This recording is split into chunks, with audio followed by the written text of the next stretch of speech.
Radio Bharti के खास show Navratri special के चौथे एपिसोड में आप सभी का स्वागत है।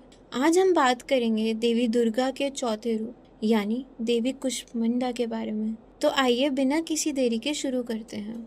देवी दुर्गा के चौथे अवतार माँ कुष्मांडा की पूजा नवरात्रि के चौथे दिन की जाती है। वह आपके हृदय चक्र पर शासन करती हैं, जिस पर नारायण का शासन है। उनके नाम का अर्थ है ब्रह्मांडीय अंडा और उन्हें ब्रह्मांड का निर्माता माना जाता है। हिंदू पौराणिक कथाओं के अनुसार भगवान विष्णु ने ब्रह्मांड का निर्माण तब शुरू किया था जब माँ कुष्मांडा ने एक फूल की तरह मुस्कुराकर उसे एक कली के साथ खिलने दिया। उन्होंने शून्य से संसार की रचना की। उस समय अब चारों तरफ घोर अंधकार था। माँ दुर्गा का यह स्वरूप सबका स्रोत है। क्योंकि उन्होंने ब्रह्मांड की रचना की है, इसलिए उन्हें आदि स्वरूप और आदि शक्ति कहा जाता है।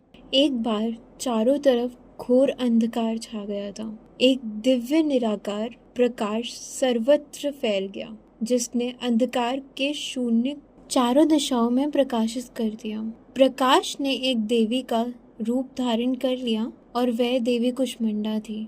कु का अर्थ है छोटा, उष्मा का अर्थ है गर्मी या जीवन ऊर्जा और अंडा का अर्थ है ब्रह्मांडीय अंडा। जब वह मुस्कुराई तो प्रकाश ने एक अंडे का आकार ले लिया और एक रहने योग्य ब्रह्मांड में बदल गया। सभी भौतिक ग्रह और अन्य आकाश गंगाएं उभरने लगी। सूर्य के कारण उज्जवल प्रकाश और ऊष्मा से भरपूर ग्रह उभरने लगे। उन ग्रहों को सूर्य के रूप में जाना जाने लगा, जिन्होंने विभिन्न ग्रहों पर असंख्य जीवन को जीवित रखा। सूर्य विभिन्न आकाश गंगाओं के सभी ग्रहों पर ऊर्जा का स्रोत बन गया, लेकिन वे सूर्य का स्रोत बन गई। इसके बाद उन्होंने अपनी बाईं आंख से एक काली देवी की रचना की। काली देवी के 10 मुख, 10 भुजाएं, 10 पैर, 30 आंखें, 50 उंगलियां और 50 पैर की उंगलियां थी। देवी महाकाली थी, जो एक जलती हुई चिता पर छुरी, त्रिशूल, चक्र, बाण, ढल, कटा हुआ सर, कपाल, शंख, धनुष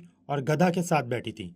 इसके बाद उन्होंने अपनी तीसरी आंख से एक भयंकर देवी की रचना की, जिनका रंग लावा था और जिनकी 18 भुजाएं थीं। उनका नाम महालक्ष्मी रखा गया।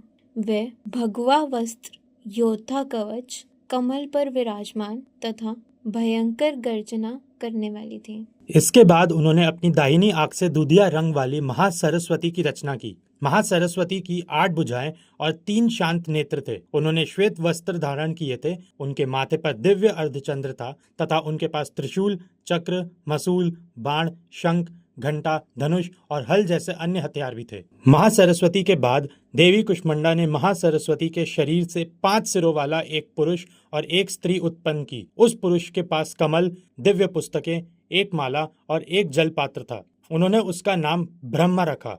4 भुजाओं वाली और श्वेत साड़ी पहने, अंकुश, माला, पुस्तक और कमल धारण करने वाली उस स्त्री का नाम सरस्वती रखा गया।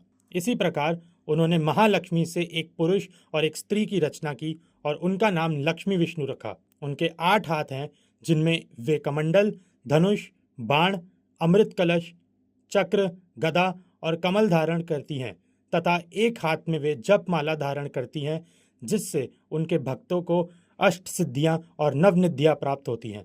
इन्हें अष्टभुजा भी कहा जाता है। इनका मुखमंडल दीप्तिमान और शरीर स्वर्णिम रंग का है। माँ कुष्मांडा का दिव्य आशीर्वाद आपकी मनोकामनाओं की पूर्ति में सहायक है। वे शत्रुओं को आपके पक्ष में करती हैं। माँ अंधकार में प्रकाश लाती हैं और आपके जीवन में सद्भाव स्थापित करती हैं। देवी कुष्मांडा पूजा विधि। नवरात्रि की चौथी रात देवी कुष्मांडा की पूजा से शुरू होती है, जो पवित्र पूजा सामग्री से की जाती है। भक्त मिट्टी से बने एक उतले तवे जैसे बर्तन को आधार के रूप में इस्तेमाल करते हैं। मिट्टी और सप्त धन्य के बीजों के 3 परतें कढ़ाई में डाली जाती हैं।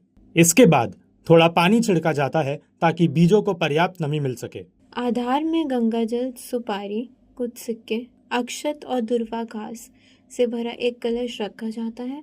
फिर कलश के गले में 5 आम के पत्ते, जिसे बाद में नारियल से ढक दिया जाता है।